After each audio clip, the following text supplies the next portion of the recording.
दोस्तों, अगले कुछ घंटों के बाद पूरा देश आजादी के स्वतंत्रता दिवस के जश्न में डूबा होगा।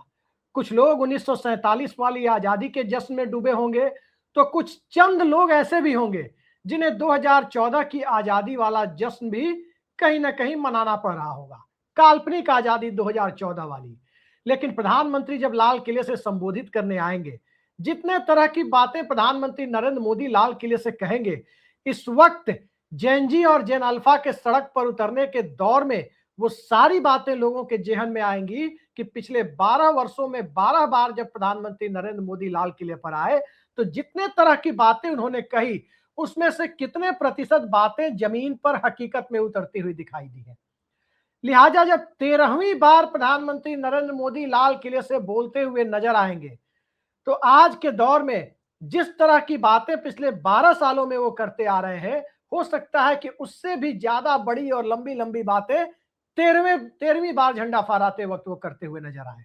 लेकिन उनके झंडा फहराने के ठीक पहले उनकी सरकार के भीतर से ही कुछ ऐसी बातें सामने आ गई है जो कहीं ना कहीं सरकार के कल पुर्जे को ढीला करती हुई दिखाई दे रही है।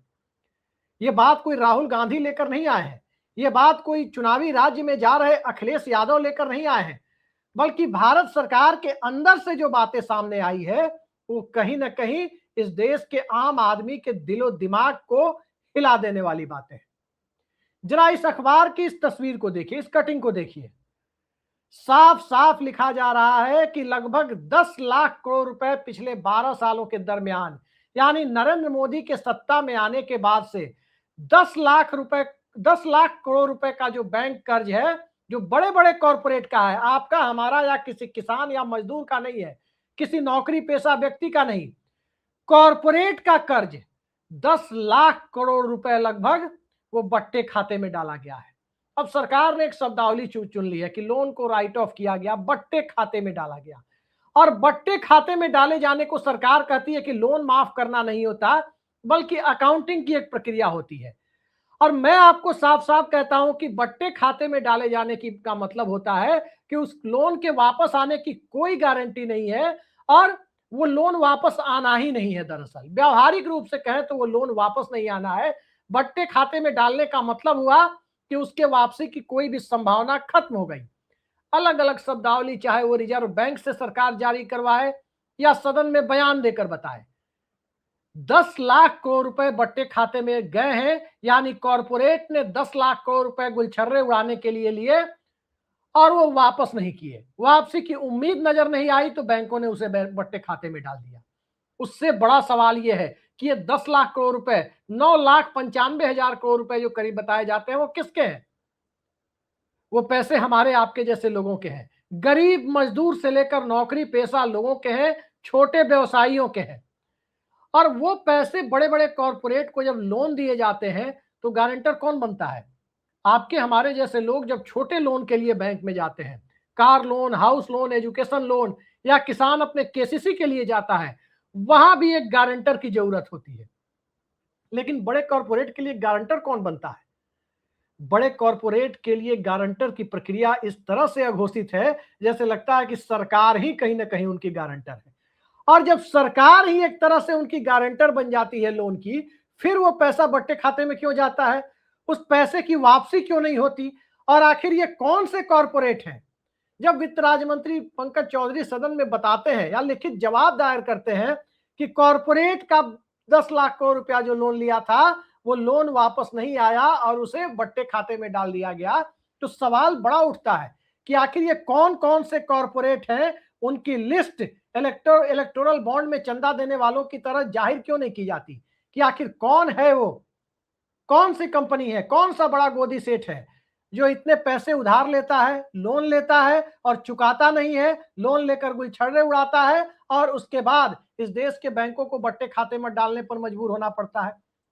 और दोस्तों, किस तरह से बैंक आपसे और हमसे भरपाई करते हैं, वो प्रक्रिया भी तो आप हम सभी जानते हैं। कहा कुछ नहीं जाता, लेकिन अचानक आपके हमारे खाते से 100, 150, 200 रुपए कट जाते हैं। कभी कहा जाता है कि ये एटीएम मेंटेनेंस चार्ज है, कभी कहा जाता है कि चेकबुक का चार्ज बढ़ गया है, कभी कहा जाता है कि बैंक कोई सर्विस चार्ज ले रहा है, कभी कहा जाता है कि ये पासबुक के लिए चार्ज है। अलग अलग तरीके का चार्ज बता करके आपसे हमसे धीरे धीरे 1-2 सालों में रिकवरी कर ली जाती है, अलग अलग नामों से। कॉर्पोरेट पैसा लेके उड़ गया और रिकवरी आम आदमी से होगी। ये मौजूदा दौर में मोदी सरकार की आर्थिक नीतियों ने आपके चुनावी हिंदुत्व के उपहार के तौर पर आपको दिया है। ये अब जेन जी और जेन अल्फा को तो समझ में आने लगा है। भले ही इस देश में पुरानी पीढ़ी को ये समझ में ना आए, भले ही इस देश में मध्यवर्ती पीढ़ी को ये बात समझ में ना आए। और चुनावी हिंदुत्व की खुमारी के दौर में जब पगड़ी पहने हुए प्रधानमंत्री लाल किले पर जाएंगे तो लोगों को वो भी दिन याद करना चाहिए जब बिना पगड़ी पहने प्रधानमंत्री लाल किले की प्राचीर तक जाया करते थे। नरेंद्र मोदी से पहले कोई भी प्रधानमंत्री पगड़ी पहनकर लाल किले पर जाते हुए किसी ने नहीं देखा, लेकिन पगड़ी में मोदी जी जाते हैं। पगड़ी में मोदी जी जाएंगे तो सवाल यह है कि अपने लाल किले के भाषण में किसकी पगड़ी उछालने की कोशिश की जाएगी। क्या इस देश की आम जनता को 12 सालों में जो कुछ वादे उन्होंने किए थे उसका आधा भी उन्होंने दिया है, इसका जिक्र वो कर पाएंगे? स्वाभाविक है कि नहीं करेंगे। संसद में आकर उन्होंने कोई बयान नहीं दिया, न तो गृह मंत्री ने जंतर मंतर वाली घटना पर कोई बयान दिया, न ही जेएनजी के मुद्दों पर कोई बयान दिया। बिना सांसदों के पार्टिसिपेशन के वॉइस वोट से बिल पास करा लिए गए, 9 बिल, एक भी सांसद लोकसभा में बहस में हिस्सा नहीं लिए और पास करा लिए जाते हैं। उस पर कोई बात नहीं कही जाएगी। और बैंकों से पैसा उठकर कॉर्पोरेट की जेब में क्यों जा रहा है, कौन कौन से गोदी सेठ हैं, कौन कौन से बड़े बड़े धन्ना सेठ है जो पैसा लेकर के लौटाते नहीं है, उस पर कोई बात लाल किले से आपको सुनाई नहीं देगी। उल्टा ये सब बातें जरूर सुनने को मिलेगी कि इतने करोड़ भारतीयों को हम 5 किलो राशन दे रहे हैं। हो सकता है कि कल को 5 किलो को बढ़ाकर 7 किलो या 10 किलो जैसी करने जैसी बातें भी सामने आ जाए। लेकिन याद रखिए, जेएनजी का दौर है। ये सत्ता के द्वारा फेंके हुए पैसे और फेंके हुए राशन को उठाने के लिए तैयार नहीं है। बिल्कुल दीवार मूवी वाले डायलॉग की तरह उठाने को तैयार नहीं है। लेकिन सत्ता अपनी उसी तरीके से पारंपरिक चाल चरित्र और चेहरे के साथ आगे बढ़ना चाहती है। इसी जवाब में एक और चीज सदन के अंदर सरकार ने स्वीकार की है, और वो ये सरकार ने स्वीकार की है कि सरकार का जो पूंजीगत व्यय है, कैपिटल एक्सपेंडिचर है, जो इस देश में अवसंरचना के निर्माण पर, इंफ्रास्ट्रक्चर के निर्माण पर खर्च होता है, मोटे तौर पर वो खर्च पिछले 5 सालों के दरमियान बढ़कर 4.25 लाख करोड़ से बढ़कर 11 लाख करोड़ पर पहुंच गया है। 4,30,000 करोड़ जो 5 साल पहले कैपिटल एक्सपेंडिचर हुआ करता था, पूंजीगत व्यय हुआ करता था, वो बढ़कर 11 लाख करोड़ रुपए हो गया है। 11 लाख करोड़ रुपए जो खर्च किए जा रहे हैं पूंजीगत व्यय के नाम पर, इसका सीधा मतलब यह है कि इस देश के अंदर खुली अर्थव्यवस्था होने के बावजूद उदारीकरण, निजीकरण और भूमंडलीकरण की नीतियों को अपनाए जाने के बावजूद कोई निजी निवेशक यहां पर पैसा लगाने के लिए तैयार नहीं है। लिहाजा वो सारे एक्सपेंडिचर, वो सारे खर्च सरकार को खुद करने पड़ रहे हैं। आखिर इस देश से निवेशकों का भरोसा क्यों हिला हुआ है? निवेशक क्यों नहीं कोई फैक्ट्री डालने में, कोई इंफ्रास्ट्रक्चर डेवलपमेंट में पैसा लगाने के लिए तैयार है? साफ सी बात है कि इस देश की अर्थव्यवस्था को जब डोनाल्ड ट्रंप ने डेड इकोनॉमी कह दिया, अमेरिका ने टैरिफ वॉर शुरू कर दिया और भारत सरकार मुंह देखती रह गई, उसके बाद से निवेशकों को लगा कि यहां पैसा लगाना ठीक नहीं है। और पिछले 4-5 साल के कई घटनाक्रम को आप देखें, 10-12 साल के घटनाक्रम को देखें, मोदी एरा के घटनाक्रम को, तो सारी बातें साफ हो जाएगी कि इंडियन इकोनॉमी, भारतीय अर्थव्यवस्था एक दिन में बर्बादी की हालत में नहीं पहुंची है। जिस ढंग से जीएसटी लगाया गया, उससे तो साफ जाहिर होता है कि इस देश की जीएसटी का ज्यादा बड़ा हिस्सा, सबसे बड़ा हिस्सा, लगभग 2/3 जीएसटी इस देश के बीपीएल और एपीएल, गरीब और निम्न मध्यम वर्ग के लोग दे रहे हैं। जिस ढंग से डिमोनेटाइजेशन किया गया, नोटबंदी की गई, उसी वक्त यह तय हो चला था कि भारत की करेंसी दुनिया में सबसे वोलाटाइल करेंसी में से एक है। लिहाजा इस करेंसी की जब कोई कीमत नहीं है, एक झटके में प्रधानमंत्री 8 बजे रात में टेलीविजन पर आते हैं और देश की 87% करेंसी नोट एक झटके में मार्केट से, चलन से बाहर कर दिए जाते हैं। जब करेंसी इतनी वोलाटाइल हो, पैसे का और संपदा का, पूंजी का संकेंद्रण कुछ निश्चित हाथों में हो रहा हो, आम जनता 80 करोड़ से ज्यादा बड़ी तादाद इस देश की जनता की 5 किलो राशन वाली व्यवस्था में हो, ऐसे में भला इस देश में पैसा कौन लगाएगा?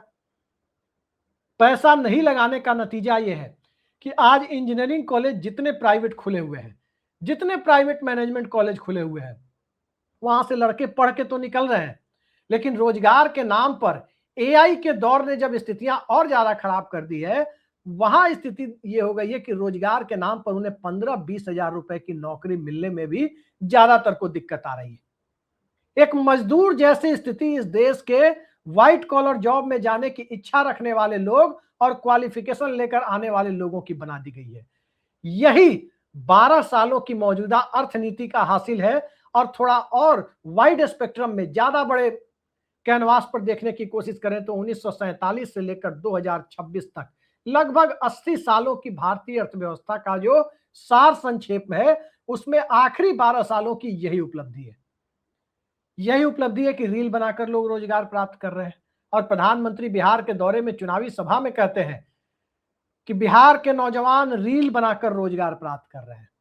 हमारे आपके शरीर पर जो कपड़ा दिखाई दे रहा है, उसमें 70 से 80% कपड़ा बांग्लादेश और वियतनाम जैसे देशों से बनकर आ रहा है।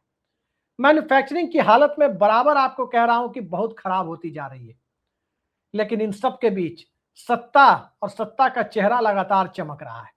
उस चमकते हुए चेहरे के बीच में गोदी मीडिया लगातार ब्रांडिंग करता जा रहा है। इस देश का जेनजी और जेन अल्फा यानी उदयमान पीढ़ी कहीं ना कहीं सत्ता से जब सवाल पूछने की दिशा में आगे बढ़ती है, तो उन सवालों के आईने में उसे एक साथ कई सारी चीजों पर जवाब देने की बजाय सत्ता संसद से ही एक तरह से दूर भागती हुई दिखाई देती है और उनका जवाब तक नहीं मिल पाता। लेकिन एक चमकदार चेहरा दिखाया जाएगा। यह भी बताया जाएगा कि लगातार 13वीं बार झंडा फहराने वाले प्रधानमंत्री नरेंद्र मोदी जवाहरलाल नेहरू के बाद दूसरे प्रधानमंत्री हैं। हो सकता है वो 13 बार नहीं 23 बार झंडा फहराए, लेकिन इस देश को उनके इस कार्यकाल में क्या मिला, एक अवलोकन का जो विषय है, एक रिपोर्ट कार्ड जारी करने की जो प्रथा है, क्या वो रिपोर्ट कार्ड कल प्रधानमंत्री जनता के बीच रखेंगे? लाल किले की प्राचीर से दिया गया भाषण भले ही संवैधानिक तौर पर कोई बहुत ज्यादा महत्व नहीं रखता हो, लेकिन पारंपरिक तौर पर इस देश को विश्वास दिलाने के लिए एक बहुत बड़ा प्लेटफॉर्म माना जाता है। और जिन प्रधानमंत्री की छवि एक वन साइडेड कम्युनिकेशन करने वाले, एक तरफा संचार व्यवस्था में विश्वास रखने वाले नेता की है कि वो प्रेस कॉन्फ्रेंस में नहीं आ सकते, पत्रकारों के सवालों का जवाब देने में घबराते हैं।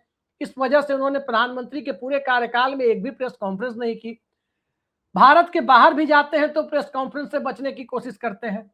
और अंतर्राष्ट्रीय स्तर पर जब प्रधानमंत्री की छवि ऐसी बन रही हो, तो संसद में आकर कम से कम उन्हें जो बोलना चाहिए था, देश के सबसे बड़े और ज्वलंत समस्याओं पर जो बातें कहनी चाहिए थी, सरकार का रुख स्पष्ट करना चाहिए था, वहां संसद परिसर में जाना और लोकसभा राज्यसभा में नहीं जाना, यानी एक प्रोफेसर का कॉलेज में जाना, डिपार्टमेंट में जाना और क्लासरूम में नहीं जाना, बिल्कुल उस तरह की व्यवस्था पर आगे बढ़ते हुए जब मौजूदा सत्ता दिखाई दे रही है, तो कल लाल किले के भाषण से हो सकता है कि सत्ता पक्ष के प्रवक्ताओं को कुछ मसाला मिल जाए।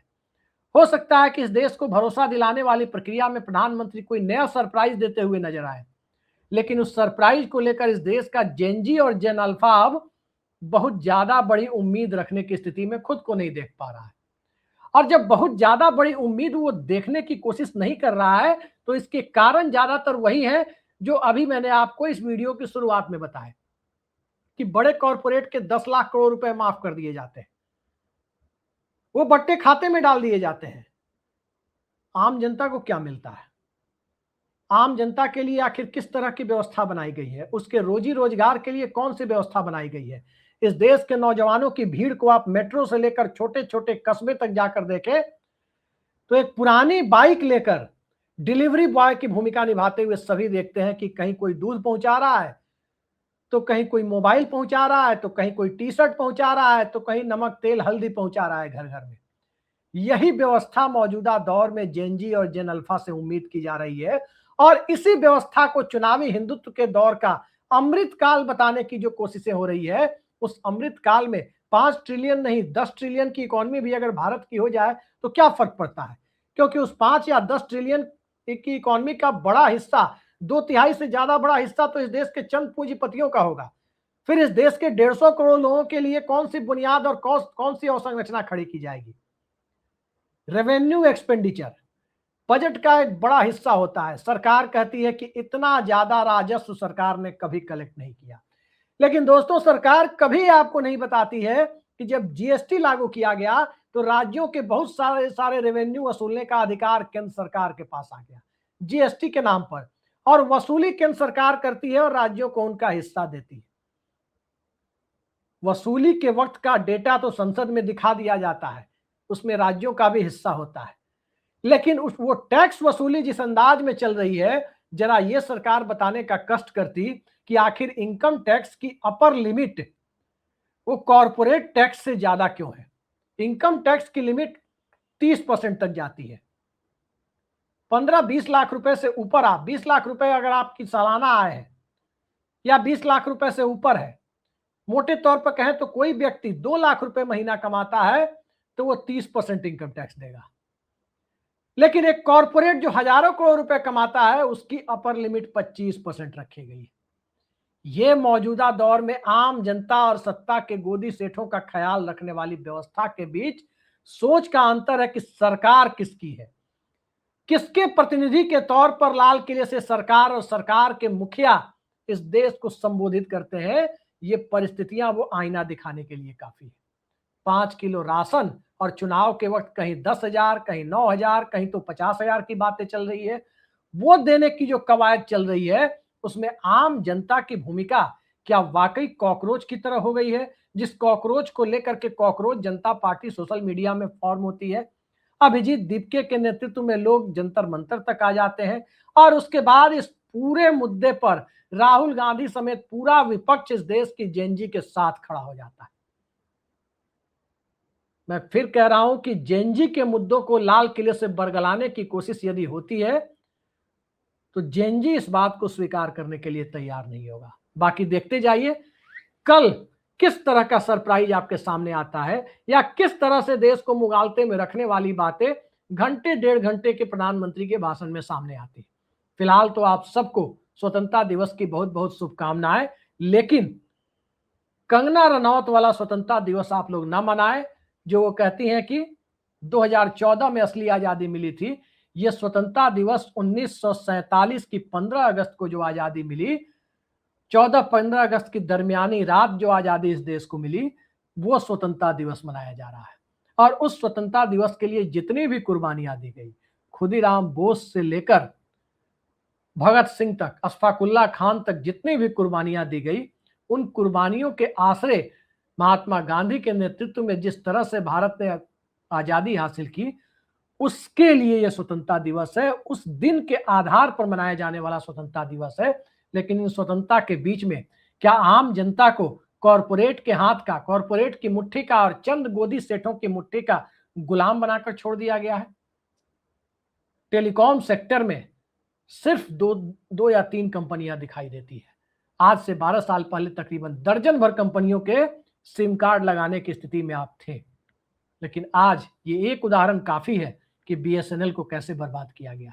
आगे आगे देखते जाइए चुनावी हिंदुत्व के इस दौर में लाल किले से और कौन कौन सी कहानी निकलकर सामने आती है।